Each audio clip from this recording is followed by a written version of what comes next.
네, 이번 시간에는 전산회계 1급 77회 기출문제 이론 문제풀이를 해보겠습니다. 이번에 합격률은 상당히 낮았어요. 35.85%. 이렇게 40% 초반이 평균 합격률인데 좀 갑자기 뚝 떨어진 합격률을 보였습니다. 그래서 문제들 중에서 좀 어렵게 나온 문제들이 있어요. 그거 참고하시면서 시작해볼게요. 자, 1번. 다음 중 발생주의에 따라 작성되지 않는 재무제표는 요거는 사실 우리가 발생주의가 있고 현금주의가 있다 요것만 아시면은 그래도 뭔가 얼추 이렇게 맞출 수도 있는 문제예요. 일단 기본적으로 현금 흐름표는 현금주의로 이제 작성을 하는 거고요. 현금주의, 나머지는 발생주의를 통해서 작성을 하게 되어 있습니다. 그래서 정답은 현금 흐름표 2번이에요. 나머지는 발생주의다. 자, 2번.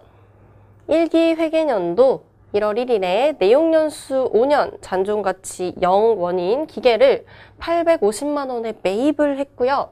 설치 장소를 준비하는데 50만 원을 지출했다. 요거 설치 장소를 준비하는데 50만 원을 지출했다를 어떻게 처리할지 일단 알아야 되는 거고요. 그 다음 동 기계는 원가 모형을 적용하고 정률법으로 감가상각한다. 2기 회계년도에 계상될 감가상각비로 맞는 것은? 이라고 했어요. 일단은 1기 회계년도가 아니라 2기 회계년도 물어봤어요. 요것도 이제 2번 계산을 해야 되는 문제죠. 그래서 이렇게 조금 어렵게 나온 문제예요, 얘는. 그럼 첫 번째로 정률법 식을 한번 보자면 얘는 정률법 식은 취득 원가에서 감가상각 누계액을 빼고요. 그 다음에 정률법 상각률을 곱하면 되는 거였죠. 그래서 취득 원가 빼기 감가상각 누계액 감누라고 쓸게요. 그냥 감가상각 누계액 빼고 곱하기 률 상각률 곱하면 되는 거예요. 그런데 첫 해년도에는 감가상각을 안 했으니까 그냥 항상 감가상각 누계액 없이 이제 취득 원가로만 곱하게 되는 거죠. 그래서 내 취득 원가가 얼마냐까지 물어보는 게 이 문제예요. 처음에 알려줬어요. 850만 원이라고 알려줬어요. 첫 해년도. 그런데 요 50만 원 어떻게 할 거냐 물어보는 거죠. 설치 장소를 준비하는데 꼭 필요한 이런 50만 원 같은 돈들은요. 취득 원가에다가 추가를 시켜줘야 돼요. 그래서 이 취득 원가가 850만 원이 아니고 50만 원까지 합한 900만 원이다. 요거까지를 알아야 정확하게 풀 수 있는 문제였습니다. 그래서 여기에다가 50을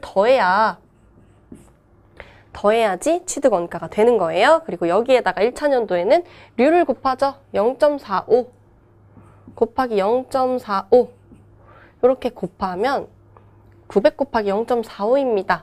요거에 요 4,050 요거는 뭐 계산기 두드려 보시면 나오는 거죠. 요 금액이 나와요. 근데 여기에서 딱 보고서 여기 정답 있네 하고서 딱 찍으면 틀리는 거죠. 왜냐면은 2차년도를 물어봤으니까요. 1차년도가 요게 되는 거고 2차년도는 이제 한 번 더 구해야 되는 거예요. 그렇기 때문에 낚시도 있고 너무 어렵게 나온 문제예요. 2차년도 구해볼게요. 2차년도는 요거 합쳐서 그냥 900만 원 쓸게요. 900만 원에다가 빼기 감가상각 누계액 빼야 되죠. 그러면 1차년도의 감가상각 누계액은 405만 원이죠. 그래서 405만 원을 뺍니다. 405만 원을 빼고 곱하기 0.45 요렇게 하면요. 요게 4번이었던 걸로 제가 기억하는데 자, 4번 맞아요. 요게 이제 2227 500 요렇게 나오는 겁니다. 900에서 감가상각 누계액 1년차 거 빼고 곱하기 상각률 곱하면 정답은 4번이 나오는 겁니다. 그러니까 여기서 일단은 2번 꼬았죠. 1차, 2차까지 구해야 되고 이제 850에 50까지 더해야 되고 그 다음 감가상각 정률법으로 어떻게 구하는지까지 구해야 되는 문제였어요. 그래서 잘 준비를 해보시고요. 3번. 다음은 회계거래의 결합관계를 표시한 것이다. 옳지 않은 것은? 그러면 이 거래가 주어졌고 요게 분개했을 때 어떤 것이 영향을 미치는 것들인지 결합관계를 물어보는 문제예요. 하나하나 뜯어봐야겠죠? 1번, 커피 머신을 5만 원에 현금으로 구입했다. 요거 한번 분개해 볼게요. 커피 머신을 현금으로 구입했다. 그냥 현금, 뭐 금액은 안 쓸게요. 대변에 현금이 나갈 거고요. 커피 머신을 구입했으면은 뭐 비품 정도로 들어가겠죠? 차변의 비품이다.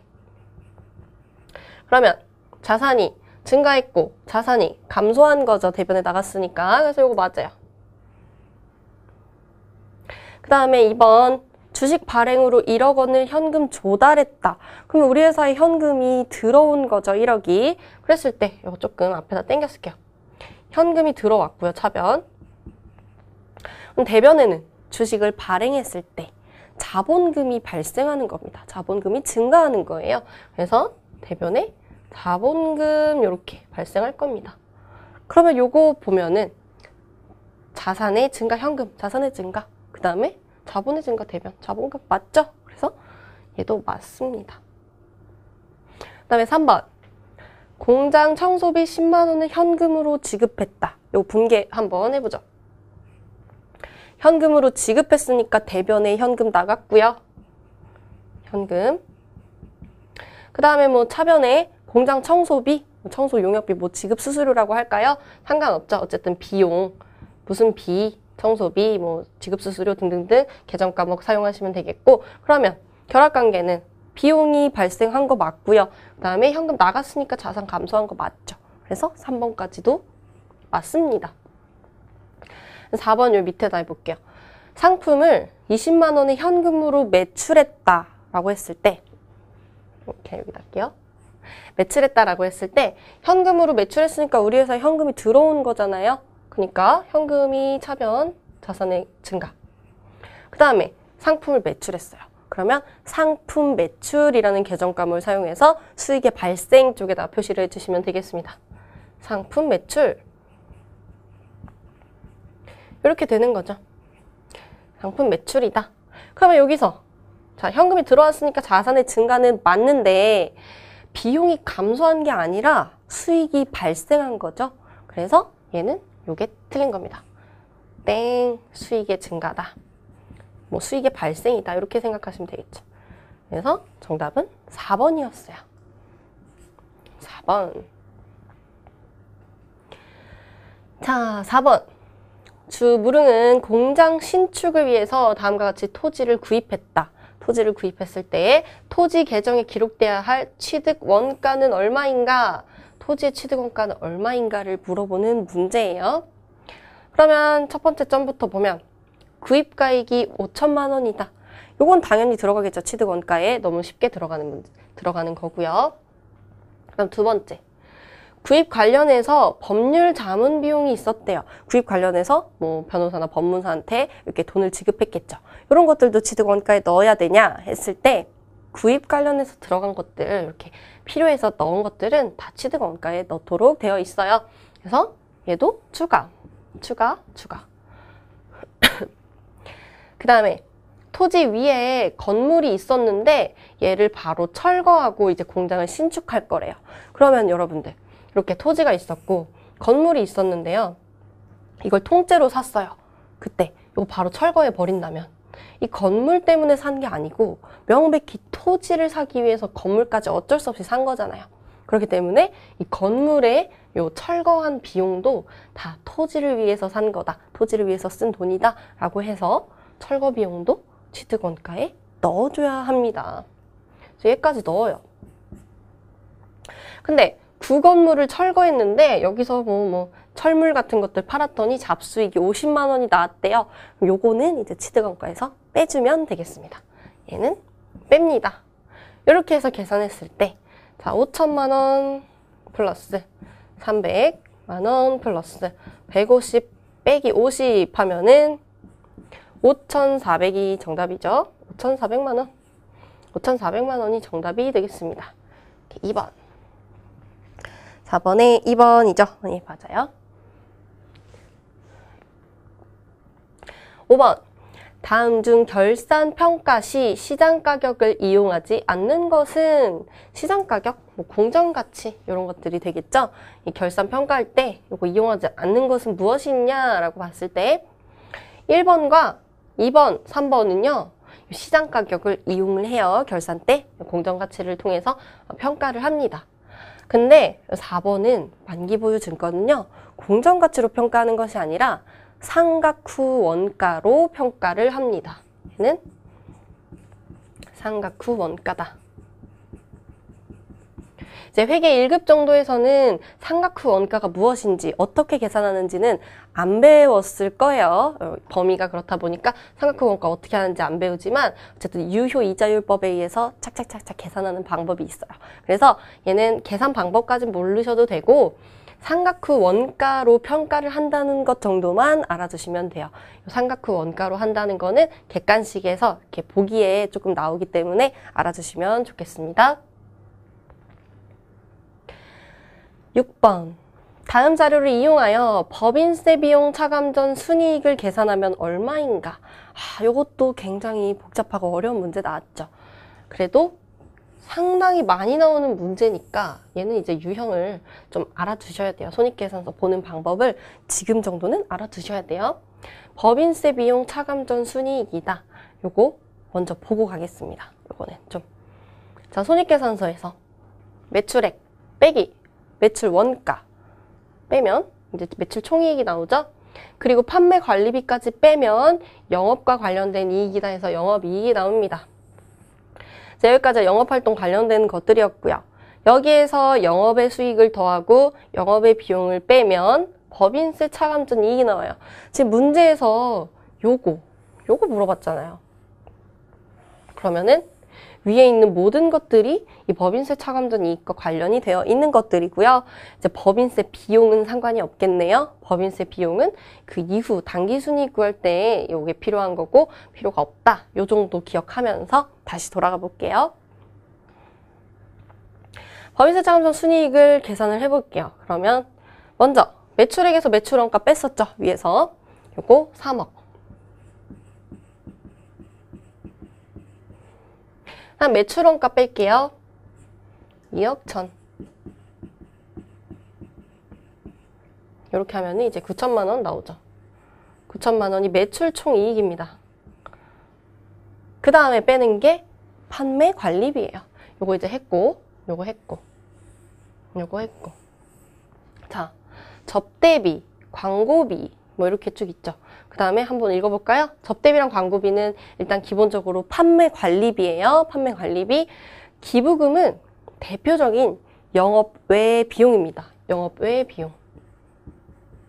왜냐면 영업활동 뭐 사고 팔기 위해서 한 게 아니라 그냥 기부한 거죠. 그냥 하고 싶어서 기부한 거니까 영업 외 비용. 그 다음에 지급수수료, 매도 가능 증권 구입 시 지출했다. 120만 원. 요게 이제 상당히 정말 디테일하게 알아야지만 요게 낚시당하지 않는 문제였어요. 자, 매도 가능 증권을 구입했을 때 발생한 수수료는요. 매도 가능 증권에 취득 원가로 넣습니다. 취득 원가. 단기 매매 증권 같은 경우에는 이 수수료가 발생했을 때 비용 처리를 해버리지만 매도 가능 증권 혹은 나머지 재고자산, 유형자산은 이렇게 살 때 발생했던 이런 수수료들 꼭 발생하는 수수료들은 취득 원가에다가 넣는 거예요. 그렇기 때문에 매도 가능 증권 구입 시 지출한 120만 원은 매도 가능 증권이라는 자산으로 기록을 하는 거예요. 자산이에요. 그러니까 자산이니까 뭐 손익이랑 관련이 없죠. 그래서 얘는 관련이 없는 비용이다. 근데 얼핏 그냥 지급수수료라는 것만 딱 보면은 판매관리비로 넣을 수가 있단 말이죠. 정말 넣을 가능성이 너무 크죠. 네, 요거까지 해서 자산이니까 빼고요. 아까 봤을 때 법인세 비용은 이제 법인세 비용 차감 전 순이익이니까 그 이후 문제니까 얘도 탈락.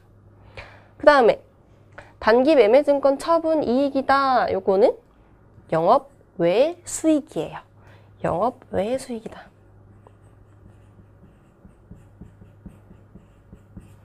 요렇게 따져봤을 때 이제 해볼까요? 이제 판매 관리비 빼볼게요. 얘네 두 개 더하면 4천만 원. 그러면 이제 영업이익이 5천만 원이 남습니다. 여기서 영업 외의 수익을 더하고 영업 외의 비용을 빼면 법인세 비용 차감전 순이익이 나오는 거죠. 그래서 영업의 수익인 243만 원을 더하고요. 그 다음에 영업의 비용인 1,000만 원을 뺄게요. 요렇게 계산을 하면은 얼마가 나올까요? 4,243만 원.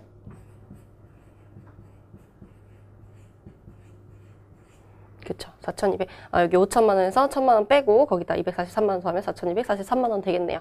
그래서 정답은 3번이었습니다. 정답은 3번. 굉장히 시간이 많이 걸리는 문제였죠. 이런 문제들 나오면은 사실은 조금 뒤에 푸는 것이 더 점수 확보에 좋을 수가 있습니다.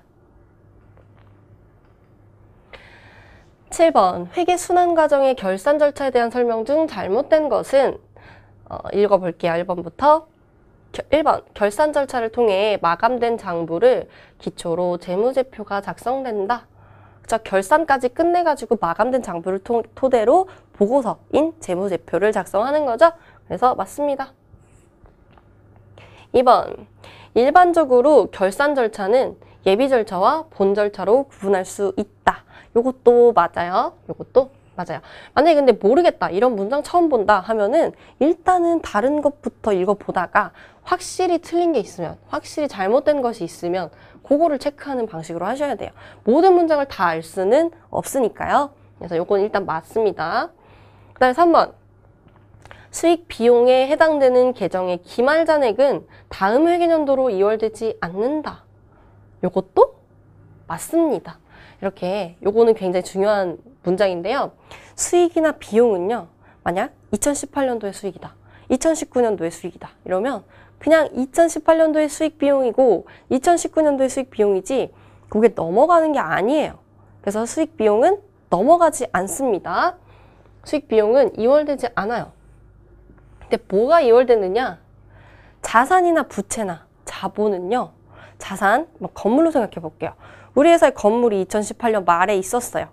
이게 2019년 1월 1일이 된다고 해서 없어지는 게 아니죠. 2018년도에 건물로 딱 남아서 끝나는 게 아니죠. 그렇기 때문에 자산이나 부채나 자본, 즉 재무상태표의 그런 구성 요소들은 2019년으로 이월이 된다는 겁니다. 자산, 부채, 자본은 이월이 되고요. 수익과 비용은 그냥 그 연도의 수익과 비용, 이렇게 꼭 요거 머릿속에 넣어주세요. 4번 자산, 부채, 자본에 해당되는 계정 과목을 마감하기 위해서 임시적으로 집합손익 계정을 사용한다.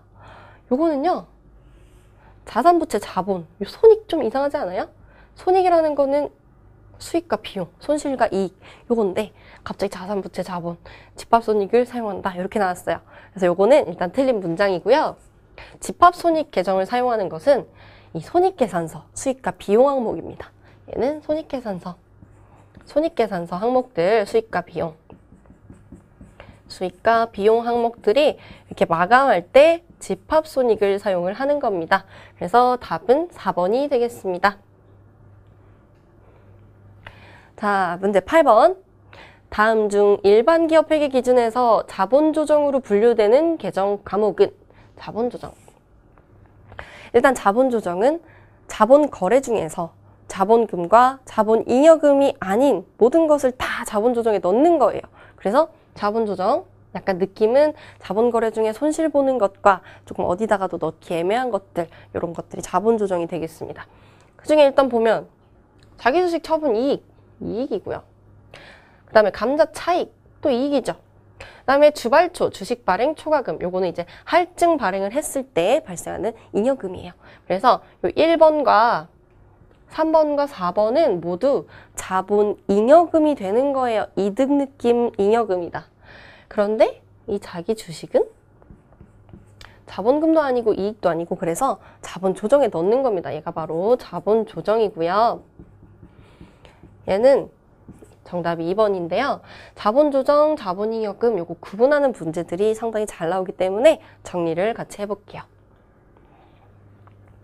자, 자본거래에는 자본금, 자본잉여금, 자본조정이 있고요. 자본금에는 종류가 뭐 보통주 자본금, 우선주 자본금이 있는데 요거는 뭐 따로 구분할 뭐 그것까지는 안 하셔도 되고 그냥 자본금이구나 정도 생각하시면 됩니다. 그다음 자본잉여금에는 방금 봤던 주발초 주식을 발행했는데 액면가액보다 높게 발행을 한 거예요. 그래서 이득 본 거. 감자차익, 자본금 감자를 했는데 자본금을 없앴는데 이익 발생했을 때 자기 주식 처분이 자기 주식 팔았는데 이익 발생했을 때 자본잉여금이라는 거죠. 자본조정은요, 그 반대예요. 이렇게 반대. 주식 할인 발행 차금이다. 할인해서 발행했구나. 아, 액면금액보다 내가 받은 돈이 더 작아요. 그러면은 약간 손실 느낌이죠. 그래서 자본조정 들어가고요. 또 이것도 반대. 감자차익, 감자차손 반대. 그다음에 자기 주식 처분, 손실. 얘도 자본조정입니다. 그 밖에 어디에도 분류할 수 없는 것들인 자기 주식과 그다음에 주식을 배당할 건데 아직 배당 안 하고 있는 요 미교부 주식 배당금, 요거는 자본 조정으로 분류를 한다. 요거를 기억을 꼭 하셔야 합니다. 자, 9번.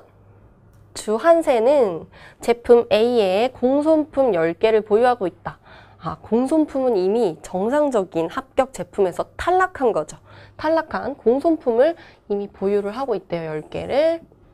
이 공손품의 생산에는 단위당 직접 재료비 1,000원, 단위당 변동가공원가 1,200원, 단위당 고정원가 800원이 투입되었다.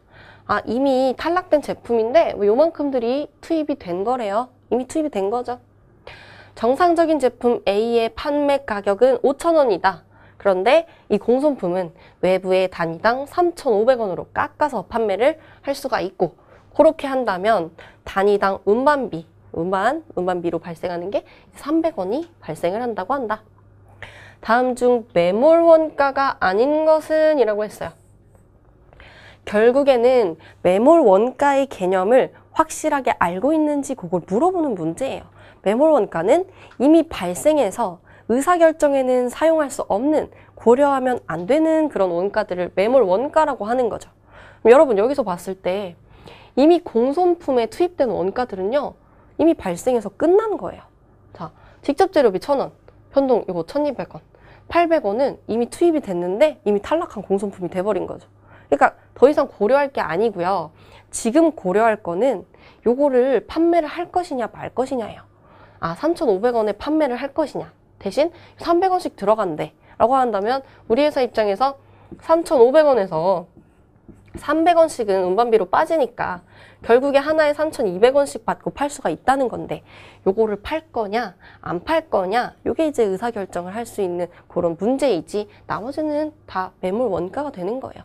그러면 매몰 원가가 아닌 것은 지금 현재 팔 거냐 말 거냐인 단위당 운반비 300원, 요것만 남아있는 거죠. 의사결정할 수 있는 게. 그래서 정답은 4번이고요. 나머지들은 이미 공손품에 투입돼 버린 매몰 원가가 되겠습니다.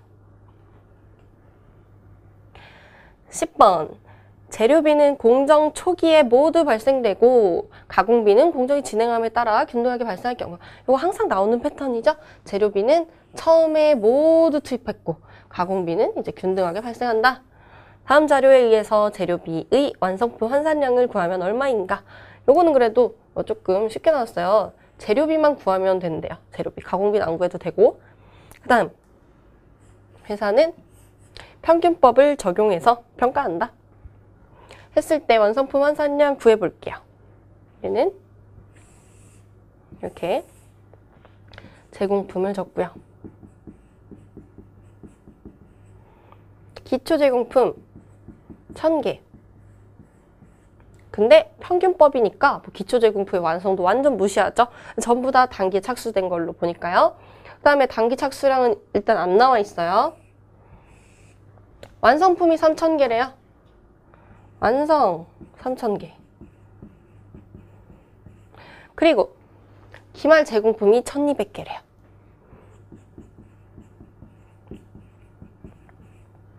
그러면 뭐 단기 착수량도 알 수는 있지만 뭐 지금 문제에서는 뭐 알 필요가 없어요.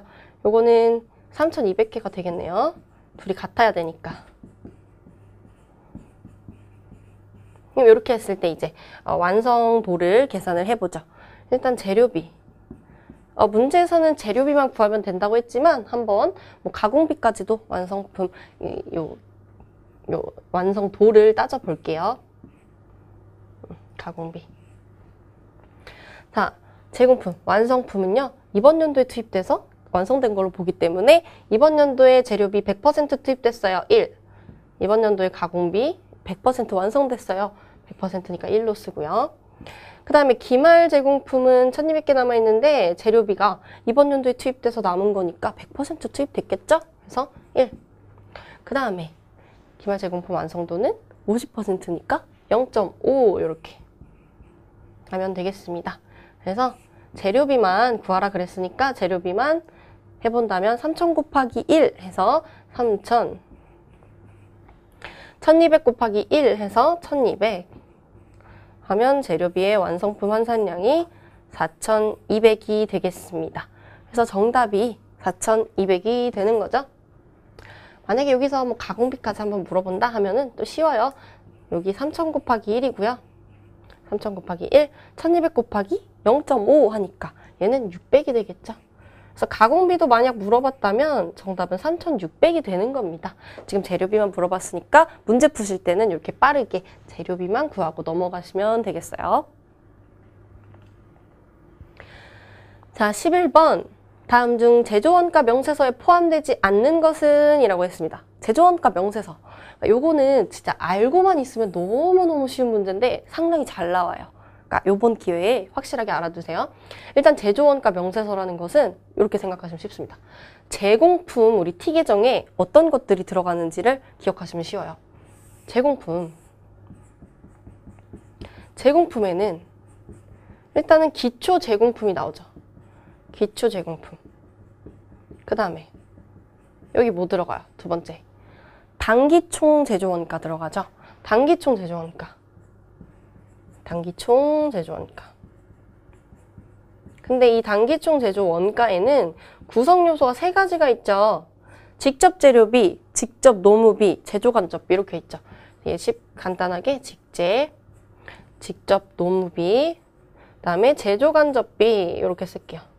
이렇게 3가지가 요 구성 요소죠. 이렇게 한 다음에 이제 여기 뭐 들어가냐? 단기 제품 제조원가가 들어가죠. 단기 제품 제조원가. 지금 기억해 두세요. 단기 제품 제조 원가가 들어가고요. 그 다음 기말 제공품이 여기 있겠죠? 기말 제공품이 있습니다. 요게 딱 요만큼이 제조원가 명세서에 들어간다고 생각하시면 돼요. 요것보다 조금 더 뭐 노무비에 대해서, 재료비에 대해서 조금 더 이렇게 들어갈 수는 있겠지만 큰 틀은 요겁니다. 그러면 볼까요? 1번 직접 재료비, 직접 노무비, 제조간접비. 여기 있는 거죠. 단기총 제조원가. 단기총 제조원가 또 나왔네요. 요게 요거죠. 그 다음에 4번. 단기 제품 제조원가 나왔어요. 근데 3번. 제품 매출 원가는요. 없죠. 제품 매출 원가 없죠. 그래서 답은 3번인데 제품 매출 원가는 어디서 나와요? 제품에서 나오는 거예요. 제품. 자, 볼게요. 요거까지 볼게요. 얘는 이제 기초 제품. 그 다음에 요 단기 제품 제조원가가 똑같이 오고요. 그러니까 요 제품에서도 나오는 거예요. 그 다음에 여기 매출 원가가 와요. 그리고 여기가 기말 제품. 이렇게 와요. 제가 요걸 왜 썼냐면 요 구분이요. 이렇게 구분을 하면 여기까지가 제조원가 명세서에 포함이 되는 거고요. 여기부터는 손익계산서에 나옵니다. 손익계산서에 여기부터 나오는 거예요. 기초제품, 그 다음에 단기제품 제조원가도 나오고요. 매출원가, 기말제품, 여기는 손익계산서부터 나와요. 그래서 문제에서 제조원가 명세서에 포함되지 않는 것은 이라고 했을 때 어떤 것들이 주로 나오냐면 매출원가를 껴넣는다던가 아니면 기말제품을 껴넣습니다. 근데 제품, 매출원가는 손익계산서부터 나오는 항목들이고요. 이제 나머지 이 제공품에 나오는 항목들만 제조원가 명세서에 있다. 이렇게 기억해 두시면 돼요. 그래서 이 문제 굉장히 잘 나오니까 이런 문제들은 알아두면 금방금방 풀 수가 있거든요. 그래서 잘 기억해 두시길 바라겠고요. 만약에 문제에서 제조원가 명세서랑 손익계산서에 공통으로 나오는 항목은 무엇인가 한다면 이게 되겠죠? 단기 제품 제조원가가 이렇게 이어져서 똑같이 나오니까 단기 제품 제조원가다 하고 체크를 해주시면 되는 겁니다. 그래서 뭐 제조원가 명세서 가지고 왔는데 뭐 직접 재료비 구하는 거 이렇게 있고, 그래서 이게 있고, 직접 노무비, 제조간접비 합치면 단기 총 제조원가, 그 다음 기초 제공품, 기발 제공품 있고요. 마지막으로 단기 제품 제조원가까지 있는 것이 제조원가 명세서입니다. 잘 기억해 주세요. 자, 12번. 다음 중 개별 원가 계산과 종합 원가 계산에 대한 설명으로 틀린 것은 1번부터. 개별 원가 계산은 제품 원가를 개별 작업별로 구분을 하고요. 그 다음에 집계한 다음에 이를 그 작업의 생산량으로 나누어서 제품 단위당 원가를 계산한다. 맞아요. 일단 개별 작업별로 뭉친 다음에 계산을 하는 겁니다. 2번. 종합원가 계산은 원가 계산이 간편하고 경제적이에요. 왜냐면 한꺼번에 완성품 환산량 구하고 뭐 금액 구해서 퉁쳐버리니까. 그래서 대량 생산에 적합한 거죠. 개별 원가 계산에 비해서 정확한 원가 계산이 가능하다. 자, 항상 생각해 두셔야 될 게 이렇게 계산이 간편하고 빠르게 경제적으로 할 수 있으면 원가 계산의 정확성은 그만큼 떨어진다고 보시면 돼요. 어떤 원가 계산이든지 간에. 그러니까 얘는 간편하고 경제적이니까 대신에 정확성은 떨어지겠죠. 개별 원가 계산에 비해서 정확한 원가 계산이 가능하다? 틀렸습니다. 계산이 정확하지가 않아요. 훨씬. 개별 원가 계산이 훨씬 정확합니다. 하나하나 집계하는 거기 때문에. 3번. 종합원가의 핵심 과제는 완성품 환산량을 계산하는 것이다. 맞죠? 이거 맞아요. 그 다음에 4번. 개별 원가 계산은 다품종 소량 주문 생산하는 업종에서 적합하다. 아, 소량 그리고 주문 생산하는 곳에서 적합해요. 개별로 하나하나 집계해야 되니까 큼지막한 것들 적합해요. 그래서 정답은 2번이었습니다. 자, 13번. 다음 중 부가가치세법상 세금계산서 발급 의무가 면제되지 않는 것은 이것도 잘 나오죠. 이것도 잘 나와요. 그렇다는 것은 세금계산서 면제되지 않으니까 꼭 발급해야 되는 것들 물어보는 거죠. 1번. 미용, 욕탕업을 영위하는 자가 제공하는 용역. 요거는 이제 세금계산서 발급 의무가 면제돼요. 대표적으로. 그래서 얘는 땡. 면제돼요. 2번. 공급받는 자에게 신용카드 매출전표 등을 발급한 경우 해당 재화 또는 용역. 요거는 신용카드 매출전표를 이미 발급했으면 세금계산서까지는 안 해도 되는 거예요. 그래서 얘도 면제된다. 3번. 간주임대료.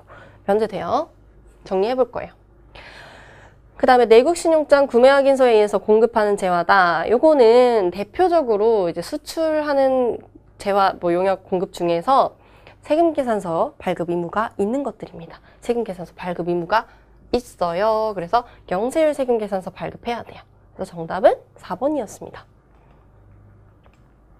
그리고 요거는 이제 간단하게 볼게요. 얘는 이제 면제되는 것들 택시, 노점상, 자판기, 입장권, 목욕 이발 미용, 그 다음에 소매업. 대신에 사업자가 사업자 등록증을 제시하고 세금계산서를 요청을 하면 해줘야 되는 것이 바로 소매업입니다. 그렇지 않으면 면제가 돼요. 그 다음에 간주공급 4가지 대신 판매 목적 타사업장 반출, 직매장 반출은 세금계산서 발급 의무가 있고요. 그 나머지들은 없다. 간주 임대료도 없고요. 영세율 적용 대상, 예를 들면 직수출. 이런 것들은 세금계산서 다 면제가 돼요. 그런데 내국신용장, 그리고 방금 봤던 구매확인서, 요것들은 이제 세금계산서 발급 의무가 있고요. 그리고 한국국제협력단 등에다가 공급하는 것, 이런 것들은 세금계산서 발급 의무가 있습니다. 자, 14번. 다음 중 부가가치세법상 거래내역과 과세 유형이 잘못 연결된 것은 1번. 일반 과세자가 제품을 납품하고 전자세금계산서를 발행했다. 그러면 요거는 과세가 되겠죠? 과세 맞아요. 과세. 뭐 세금이 있으니까 과세 맞고요. 세금계산서 발급했으니까. 2번. 부가가치세 과세 사업에 사용하기 위해서 프린터를 구입하고 세금계산서를 수취했다. 그럼 이렇게 사업에 관련된 사업에 이용하기 위해서 산 것들에서 세금계산서 수취했으면 매입세 공제 가능합니다. 3번. 영업부에서 사용하는 4인승 승용차. 근데 999cc. 수리비를 지급하고 전자세금계산서를 수취했다. 매입세 불공제라고 했어요. 그러니까 이 사람은 지금 이 승용차를 비영업용 소형 승용차로 보고 이렇게 매입세 불공제를 한 거죠. 그런데 소형 승용차는요, 1000cc 초과해야 돼요. 1000cc 초과. 8인승 이상이면, 8인승 이하면서 1000cc 초과. 근데 얘 지금 999cc예요. 경차로 봐서 매입세 공제가 되는 겁니다. 그래서 얘는 매입세 불공제가 아니고 공제이기 때문에 얘가 정답. 공장 건물을 신축용 토지를 구입하고 전자계산서를 발급받았다. 면세. 자, 토지는 대표적인 면세 항목이에요. 그래서 계산서를 받는 게 맞고요. 그리고 면세 맞습니다. 그래서 정답은 3번이었습니다. 요거를 이제 자동차만 다시 한번 간단하게 정리를 해볼게요. 비영업용 소형 승용차일 때는 매입세 불공제인데 중요한 것은 이 소형 승용차는 8인 이하면서 배기량이 1000cc 초과해야 된다는 것. 요거는 정말 잘 기억을 하셔야 돼요. 실기에서도 너무 잘 나옵니다. 1000cc가 이하면은 오히려 1000cc 이하면 경차로 봐서 매입세 공제를 해준다는 거죠. 그래서 요거 잘 주의하셔서 보고요. 나머지는 뭐 다 했으니까 넘어갈게요. 여기 있죠? 여기 써놨죠? 얘들은 매입세 공제된다. 화물차. 자, 그리고 15번. 다음 중 부가가치세법상 일반 과세사업자의 부가가치세 과세표준 금액은 얼마인가? 모든 금액은 부가가치세 제외된 금액이다. 자, 과세표준이라는 게 뭔지 알아야 돼요. 과세표준은 우리가 세금을 부과하는 기준 금액이 돼요. 우리가 판매한 것에 대해서. 그러니까 판매랑 관련된 거죠. 일단 기본적으로 판매한 것에 있어서 세금을 부과하는 기준이 되는 금액이 과세표준입니다. 그러면 자, 매출액, 총 매출액 1억 2천. 근데 영세용 매출액이 영세율 매출액이 3천만 원이 있대요. 비록 영세율은 이제 세율이 0%이지만 과세표준에는 포함을 시켜야 됩니다. 포함시켜 놓고 이 부분만 0% 세율을 적용을 하는 거예요. 그래서 1억 2천. 1억 2천. 얘는 이제 과세표준 금액에 넣어야 돼요. 그 다음에 매출 할인, 애누리, 매출 환입 요것들은 대표적으로 매출액에서 제외해야 되는 항목들입니다. 요거 1200만 원 빼야 돼요. 빼기. 1200만 원. 그리고 대손금은요. 대손금은 과세표준에서 건들지도 말고 빼지도 말고 뭐 더하지도 말고 대손금은 그냥 무시해야 돼요. 무시하는 항목으로 열거가 되어 있어요. 얘랑 판매장려금. 얘는 무시해야 돼요. 그냥 무시.